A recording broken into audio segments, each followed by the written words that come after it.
우리나라 목조 건물 중 가장 오래되고 아름다운 목조 건물 무량수전이 있는 천년고찰 부석사. 부석사는 유네스코 세계유산으로 지정되어 그 가치를 인정받고 있는 우리나라 대표 사찰입니다. 자연과 어우러진 절묘한 아름다움 속에서도 균형과 절제미가 있는 최고의 건축 문화유산과 함께 천년이 넘는 세월의 흔적을 고스란히 느껴볼 수 있습니다. 오랜 역사에 숨결이 담겨있는 부석사를 만나보겠습니다.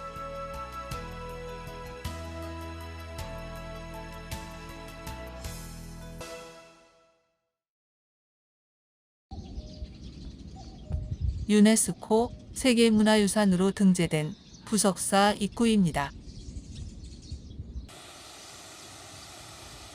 푸르른 녹음 사이로 연못이 먼저 맞이해주는데요. 쉴 새 없이 떨어지는 폭포수와 분수가 보는 것만으로도 시원함을 안겨주고 있습니다.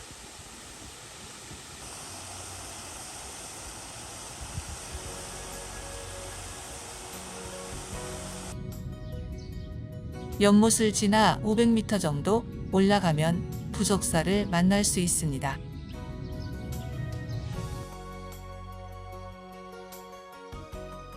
부석사 가는 길은 약간의 경사와 계단이 있는 길인데요. 은행나무와 단풍나무들이 선선한 그늘을 만들어주어 상쾌한 공기를 마시면서 천천히 오를 수 있습니다. 황금색으로 물든 은행나무 길도 좋겠지만 여름의 초록도 충분히 매력적으로 다가옵니다. 부석사로 향하는 첫 관문인 일주문입니다. 일주문에는 태백산 부석사라는 현판이 걸려 있는데요.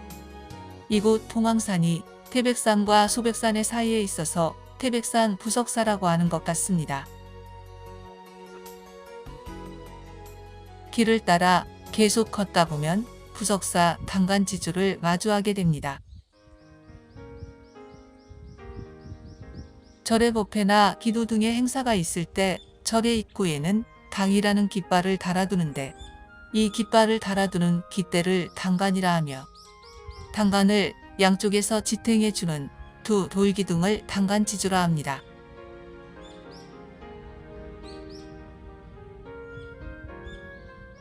이 단간지주는 부석사 창건 당시에 세워졌는데요. 기둥의 높이는 4.2m이며 마주보는 안쪽 측면과 바깥쪽 측면에는 아무런 장식이 없고 앞면과 뒷면에는 세 줄의 세로줄이 새겨져 있습니다.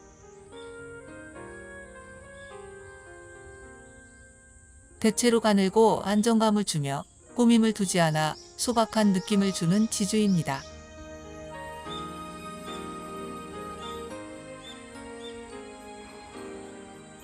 간결하고 단아한 각 부분의 조각 기법으로 보아 통일신라시대 고세기 전후의 작품으로 추정하고 있습니다.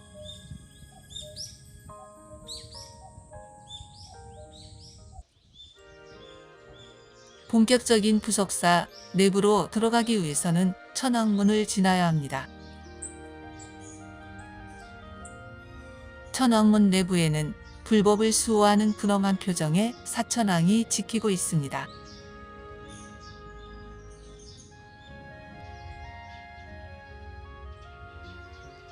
경상북도 영주시 부석면 봉황산 중턱에 위치한 부석사는 신라 문무왕 16년인 676년에 창건되었다고 알려져 있으며 종파는 해동 화엄종으로 분류됩니다. 부석사는 유네스코 세계유산 중 하나로 원효대사와 함께 불교 대중화에 힘썼던 통일신라시대의 스님 의상대사가 세운 사찰입니다.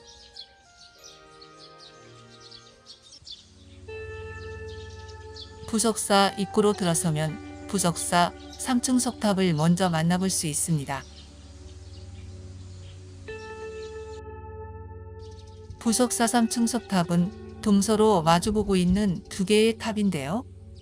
처음부터 같이 만든 것처럼 크기와 모양이 매우 비슷하게 생겼습니다. 원래 부석사 동쪽으로 200m 정도 떨어진 절터에 있었는데 1966년에 현재 위치로 옮겨온 것입니다.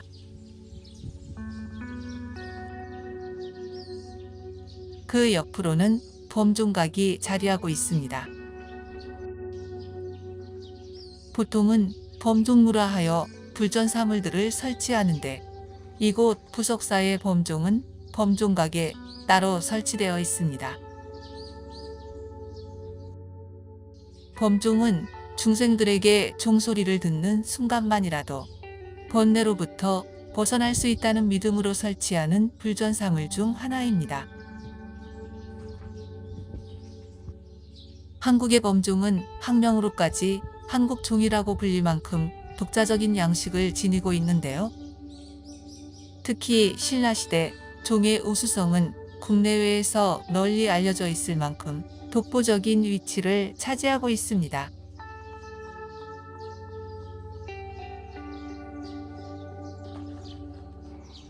범종각을 마주하고 있는 곳에는 범종루가 자리하고 있습니다. 아래에서 바라보이는 모습이 상당히 장엄하고 천년의 사찰답게 고풍스럽기도 합니다.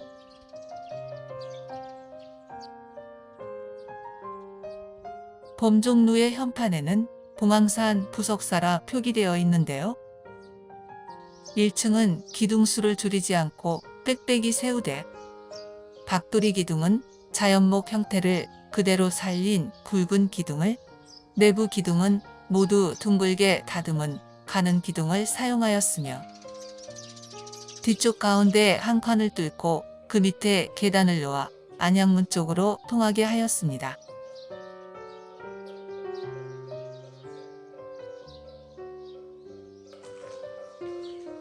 이 층으로 보이는 곳에는 운판과 무거, 법고가 놓여 있는 모습입니다.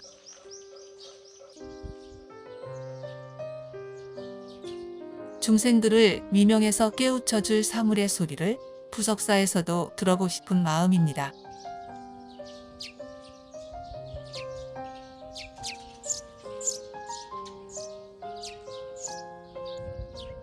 범종루는 사찰의 중문에 해당하며 본전을 향하는 입구 쪽에서는 팔짝 지붕을 하고 반대 방향은 막대 지붕이므로 일반 사찰 건축에서 찾아보기 어려운 특이성을 보이고 있습니다.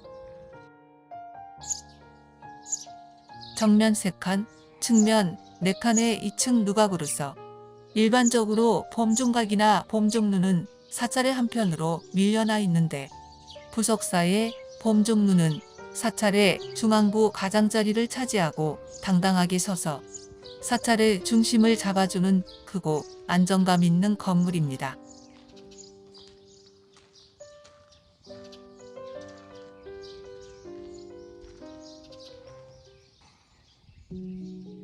범종루를 통과해 나오면 부석사의 본전인 무량수전으로 들어서기 전 마지막 건축물로 안양루가 위치하고 있습니다. 안양루는 2단으로 쌓은 높은 석축 위에 세워진 정면 3칸, 측면 2칸 규모의 팔짝 지붕 건물입니다.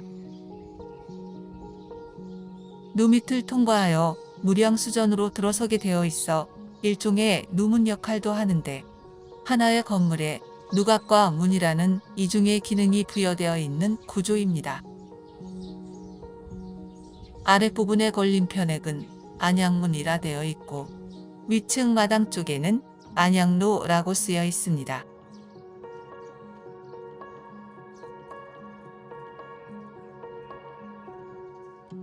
안양은 극락을 뜻하므로 안양문은 극락 세계에 이르는 입구를 상징합니다.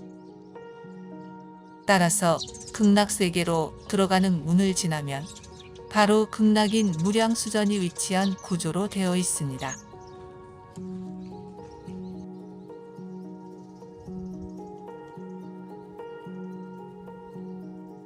전면에서 보면 2층 누각이지만 무량수전 쪽에서 보면 단층 전각처럼 보입니다.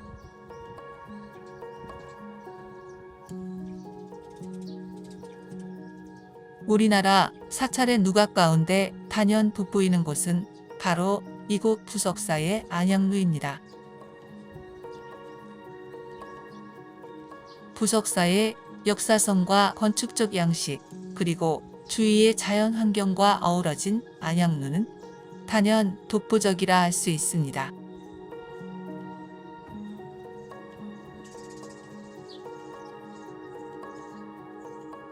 조선 중기 건물의 특징을 지니고 있는 안양루는 다포식 건물로 기둥은 층단주 형식으로 되어 있고 2층 내부 바닥은 우물마루, 천정은 우물천정의 구조로 되어 있습니다.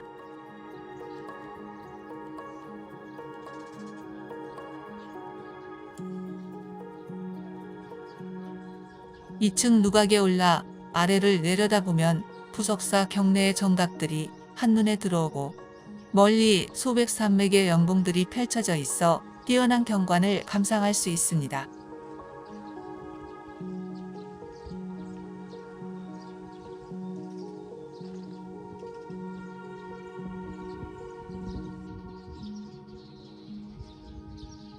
조선 후기 김삿갓으로 불렸던 방랑 시인 김병현은 안양루에 올라 자연의 아름다움과 세월의 무정함을 노래한 시문을 남기기도 하였습니다.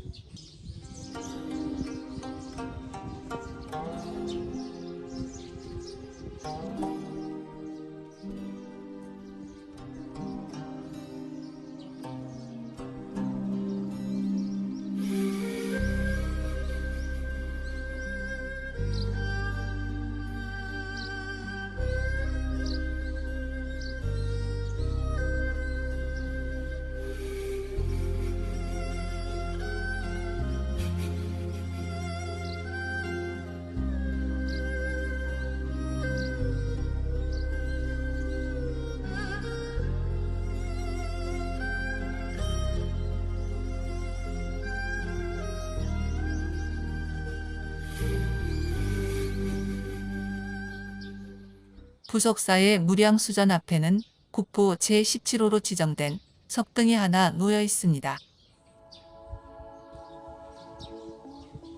통일신라시대 석등 가운데 가장 아름다운 석등 중 하나로서 각 부분의 정교한 조각 솜씨와 전체적인 비례감이 매우 아름답고 조화로우며 화려한 듯하면서도 단아한 멋을 지니고 있어 통일신라의 석조예술 수준을 가늠해 볼 수 있는 귀중한 석등입니다.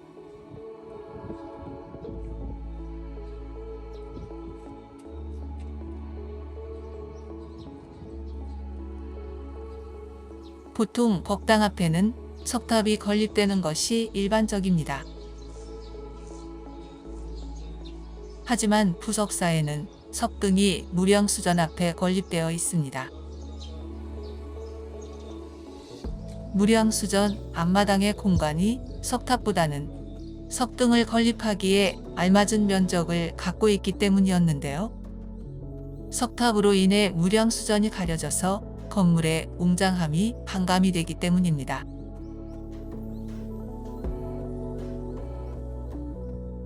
부석사 석등은 당시 사람들의 지혜를 엿볼 수 있는 건축물이라고 할 수 있습니다.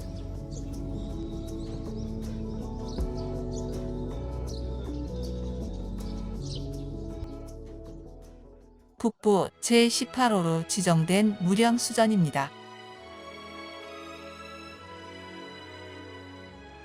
우리나라에 남아있는 목조 건물 중 가장 오래된 것 중 하나로 고려시대 사찰 건축을 연구하는 데 매우 중요한 정각입니다.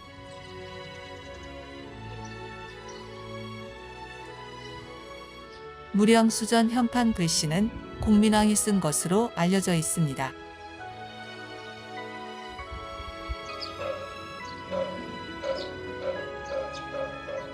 무량수전은 앞면 5칸, 옆면 3칸 크기의 목조 건물인데요.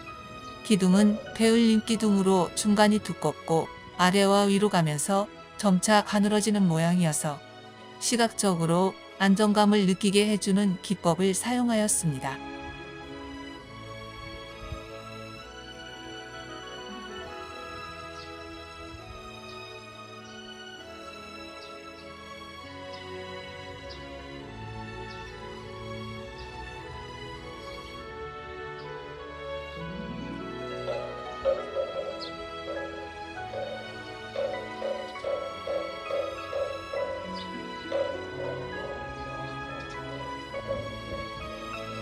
지붕은 옆면이 팔자 모양인 팔짝 지붕으로 웅장한 느낌을 더해주고 있습니다.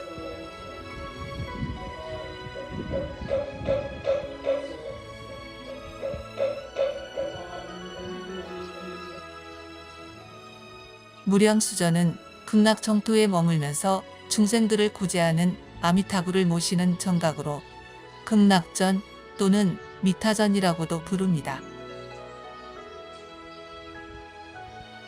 아미타부를 모시고 있는 부석사의 중심법당으로 무량수는 태어남과 죽음이 없는 영원한 생명을 뜻합니다.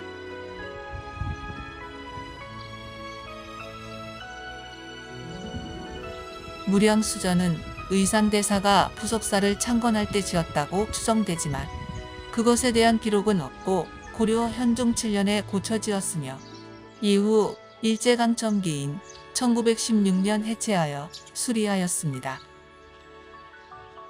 내부로 들어가면 국부 제45호인 소주열의 자상의 모습을 볼 수 있는데요. 다른 사찰의 불상과 달리 법당 중앙의 정면이 아닌 서쪽에 모셔져 있고 시선은 동쪽을 바라보고 있습니다. 이는 아미타 부처를 향해 극락왕생을 기원하는 데에 있다고 합니다. 통일신라 불상양식을 이어받은 고려시대 초기의 불상양식을 알려주는 귀중한 불상이며 웅장하고 정교하게 만들어져 예술적 가치도 매우 높은 것으로 평가받고 있습니다.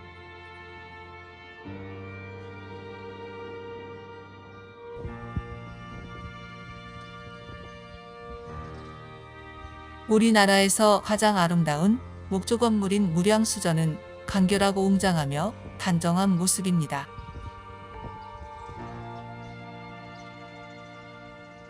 무량수전은 오랜 역사를 증명하듯 건물 전체에서 세월의 흔적을 고스란히 느낄 수 있습니다.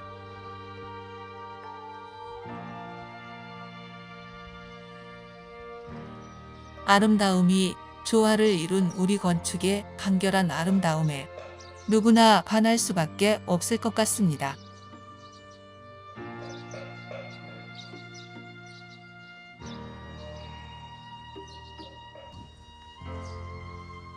무량수전 뒤편으로 바위가 하나 있는데요. 바위에는 부석이라는 글자가 새겨져 있습니다.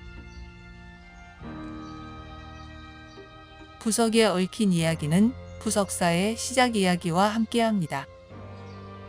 신라시대 의상대사가 불교를 배우기 위하여 당나라로 떠났고 그곳에서 선묘라는 여인을 만났습니다. 선묘는 의상대사를 흠모하게 되었지만 스님의 신분이었고 더군다나 스님은 당대의 최고 고승 의상대사였기에 결코 이루어질 수 없는 사랑이란 것을 알게 됩니다. 결국 여인 선묘는 영원히 스님의 제자가 되어 스님의 공부와 교화의 불사를 성취하는 데 도움이 되어드리겠다는 소원을 세우고 의상대사를 지켜주는 수호신이 되겠다고 하며 바다에 몸을 던지게 됩니다. 그 후 의상대사는 신라로 돌아오게 되지만 이곳 봉황산 기슭에 절을 지을 때 많은 이교도들의 방해 때문에 어려움을 겪게 됩니다. 이때 의상대사의 수호신이 되겠다는 선묘가 신룡으로 나타나 바위를 공중에 들어올려 이교도 사람들에게 겁을 주게 되고 마침내 의상대사는 이곳의 부석사를 창건할 수 있었다는 전설입니다. 의상대사는 용이 바위로 변하여 절을 지을 수 있도록 하였다고 해서 절 이름을 떠있을 부 돌석을 사용하여 부석사로 지었다고 전해지고 있습니다. 그 후 선묘 신룡은 영원토록 부석사를 지키기 위해 성룡으로 변신하여 무량수전 뜰 아래 깃들었다는 이야기가 전해오고 있습니다. 조선 영조 때 이중환의 택리지에는 위아래 바위 사이에 약간의 틈이 있어 줄을 넣어 당기면 걸림없이 드나들어 떠있는 불임을 알 수 있다라는 내용이 실려 있습니다.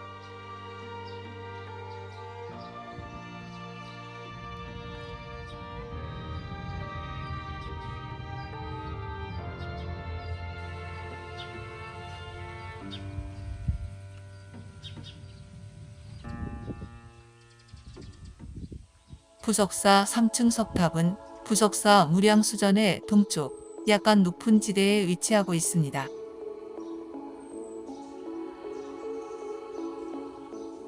높이 5.26m, 기단폭 3.56m로 2층 기단 위에 3층의 탑신을 쌓은 전형적인 신라 석탑이며 보물 249호로 지정되어 있습니다.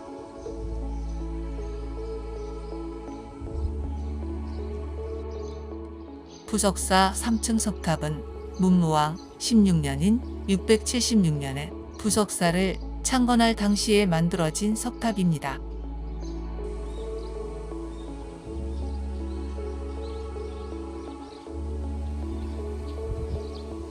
탑은 법당 앞쪽에 세우는 것이 일반적인데 이 석탑은 부석사의 법당인 무량수전 동쪽 언덕에 위치해 있어 특이한 방식을 보여주고 있습니다.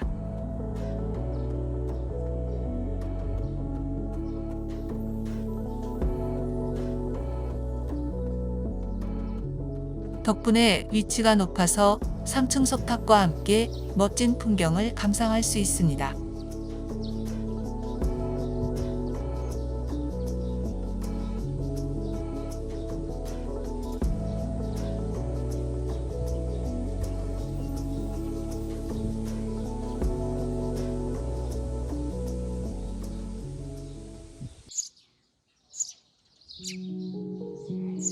무량수전 북서쪽 모서리 부분에는 선묘각이 위치하고 있는데요. 의상대사의 부석사 창건과 관련된 인물인 선묘를 모신 건물입니다.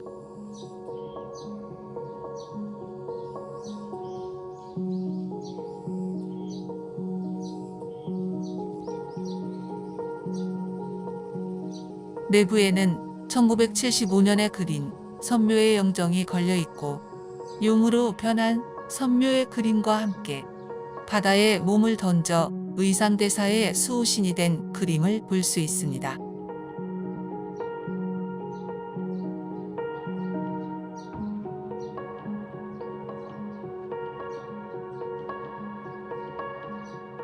또 바위가 공중에 떠 있는 그림도 볼 수 있는데요.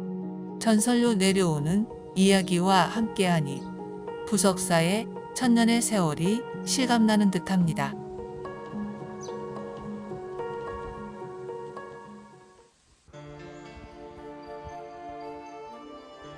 세월도 잠시 숨을 고른다는 부석사의 아름다운 자연은 화려함보다는 소박함을 느낄 수 있는 곳입니다.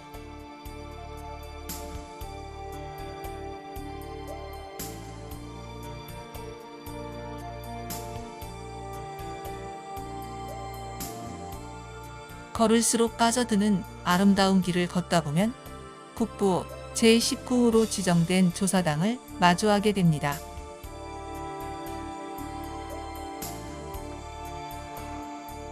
조사당은 정면 3칸, 측면 1칸 규모의 소박한 정각인데요. 부석사를 창건한 의상대사를 모시고 있는 곳입니다.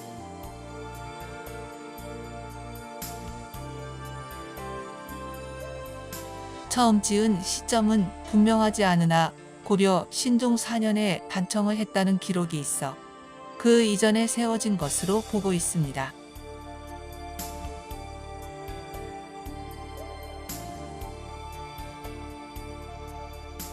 조사당 추녀 밑에는 조그마한 나무가 한 그루 자라고 있는데요.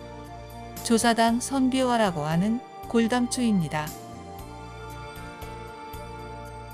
전하는 말에 의하면 부석사를 창건한 의상대사가 중생을 위하여 짚고 다니던 지팡이를 이곳 조사당 처마 밑에 꽂았더니 가지가 돋고 잎이 피었다고 합니다.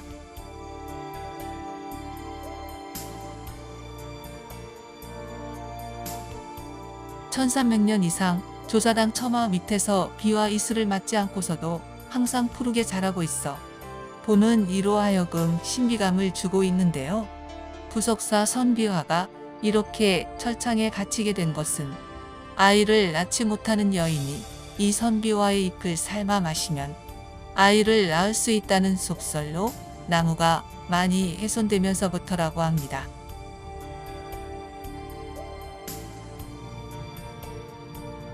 조사당은 허름하게 보이지만 국보로 지정된 매우 소중한 유물입니다.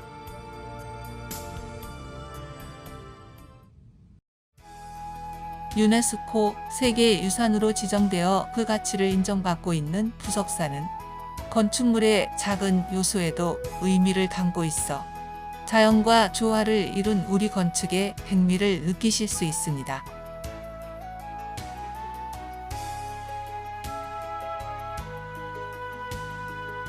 천년고찰 부석사는 천년의 세월을 이어오며 시대를 넘어 사람들에게 정신적인 버팀목이 되어주고 있습니다.